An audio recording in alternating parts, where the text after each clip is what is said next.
Hi everyone, welcome to our lesson uh, 48. My name is Professor Robert. In today's lesson, we will multiply rational expressions. So Professor Robert, and today we will multiply rational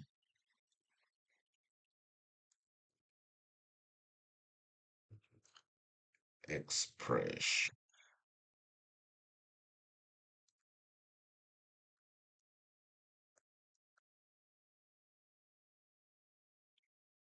And we'll look at two examples. Example number one. Let's suppose you're given x squared minus x minus 2, and that's being divided by x squared minus 1. In this case, we have to factorize each part of that rational expression. And at the top, we'll have two parentheses, and at the bottom, we'll also have two parentheses. Now at the top, the coefficient for x squared is 1. So that means each set of parentheses must have an x.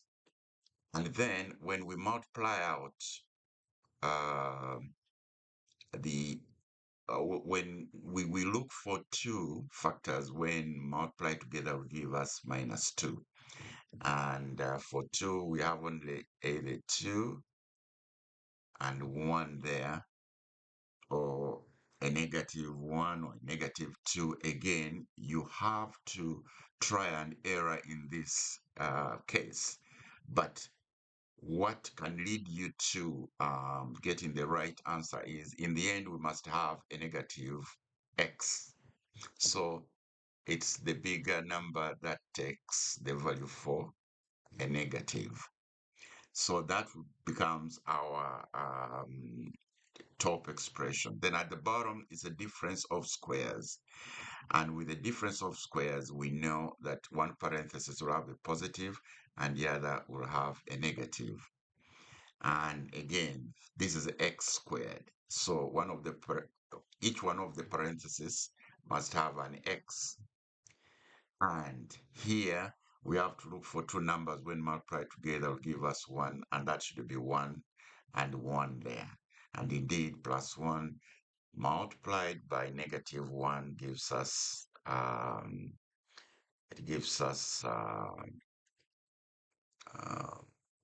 -1. Then we can move on to simplify our expression. So clearly you can see that x plus 1 can cancel this x plus 1. And then at the top we remain with x minus 2. And then at the bottom we remain with x minus 1. And that becomes our final answer.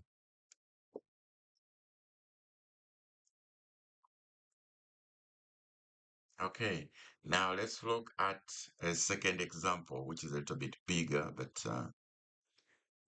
doable. Let's suppose we have x squared minus x minus 2, and this is divided by x squared minus 1, and this is multiplied by x squared plus 2x minus 3, and this is divided by x minus 2.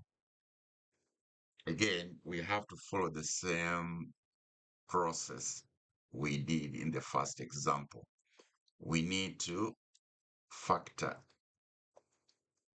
each part of our expression by introducing parentheses.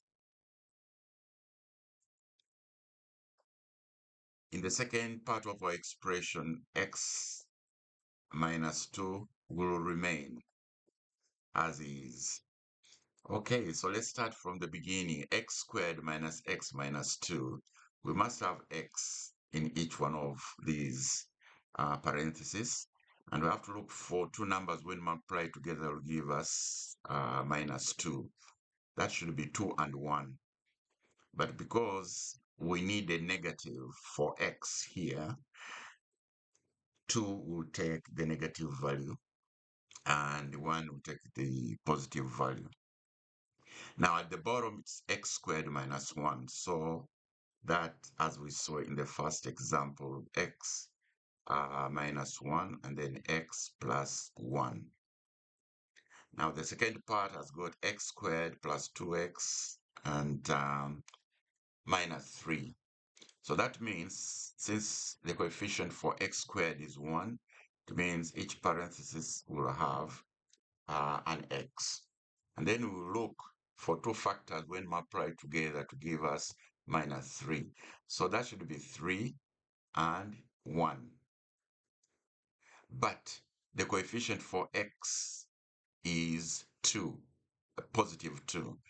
So that means 3 must have a positive and 1 must have a negative. That's how we can get a positive 2x. And that's all divided by x minus 2. Now, from there, it's time for us to simplify our expression as is. So you can clearly see that x minus 2 will cancel with the x minus 2. And then x plus 1 will cancel with the x plus 1 there. And then you can see x minus 1 here will cancel with the x minus 1 up there. And this will leave us with our answer as x plus 3 as our final answer. All right.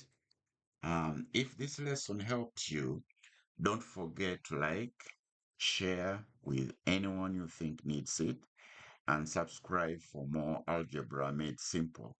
And see you in our next lesson. And thank you, and bye for now.